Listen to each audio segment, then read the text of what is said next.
Welcome to OLevels Economics Unit 23 Market Structure. Market structure refers to the characteristics of a market, including the number of buyers and sellers, the degree of competition, and the ease with which firms can enter or leave the industry. Market structures range from highly competitive markets with many small firms to a monopoly, where there is only one seller and no direct competition. The more competitive a market is, the greater the number of buyers and sellers. In such markets, each firm has only a small share of total market supply. As a result, if one firm changes its output, it has little or no effect on the overall market price. In competitive markets, consumers benefit from having a range of close substitutes. If one firm raises its price, buyers can easily switch to rival products. This creates strong pressure on firms to keep prices low. Another key feature of competitive markets is relatively free entry and exit. This means there are few barriers preventing firms from starting production or leaving the industry. Because firms can easily enter when profits are high and exit when profits are low, competition remains strong over time. The behavior of firms in competitive markets is shaped by this constant pressure. If a firm charges a higher price than its rivals, it risks losing most or all of its customers. Therefore, firms must remain efficient and responsive. They may try to gain a competitive advantage by improving product quality, reducing costs, or responding quickly to changes in consumer demand. In the short run, firms may earn supernormal profit, also known as abnormal profit, if demand rises unexpectedly. However, these high profits attract new firms into the industry. As new firms enter, supply increases, prices fall, and profits are pushed back down to normal profit, the minimum level needed to keep firms in the industry. On the other hand, if demand falls, firms may start making losses. Some will leave the market, reducing supply. This decrease in supply pushes prices back up and restores normal profits for the remaining firms.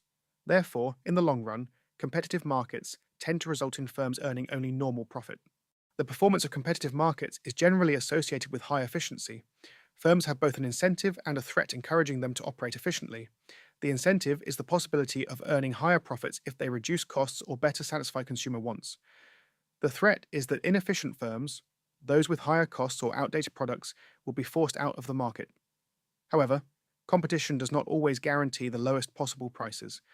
Competitive firms are often small, and larger scale production can sometimes reduce average costs further.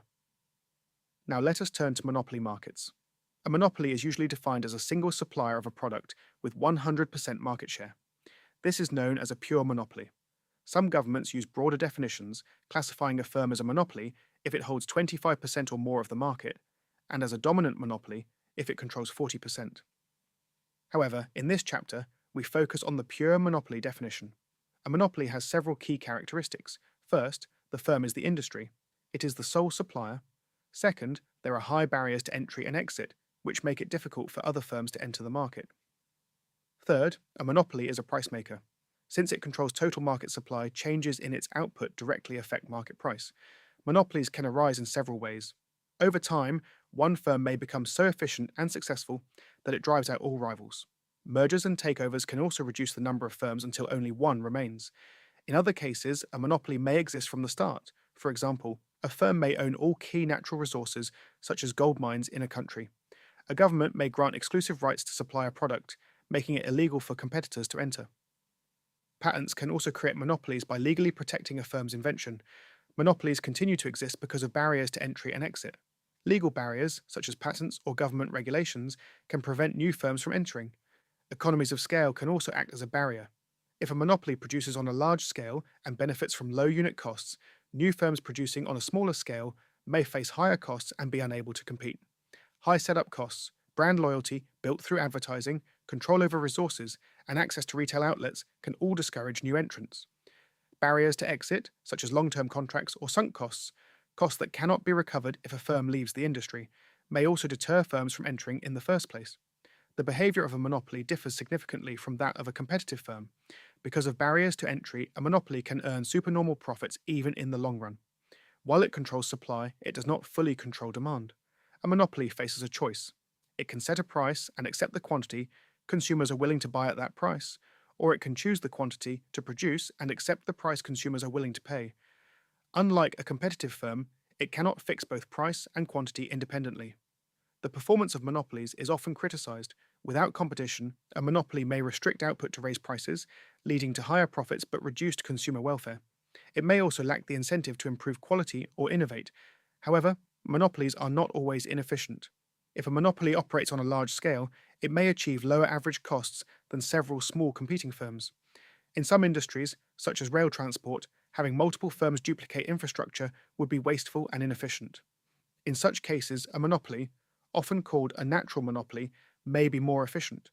Furthermore, high profits may enable a monopoly to invest heavily in research and development, leading to innovation and improved products.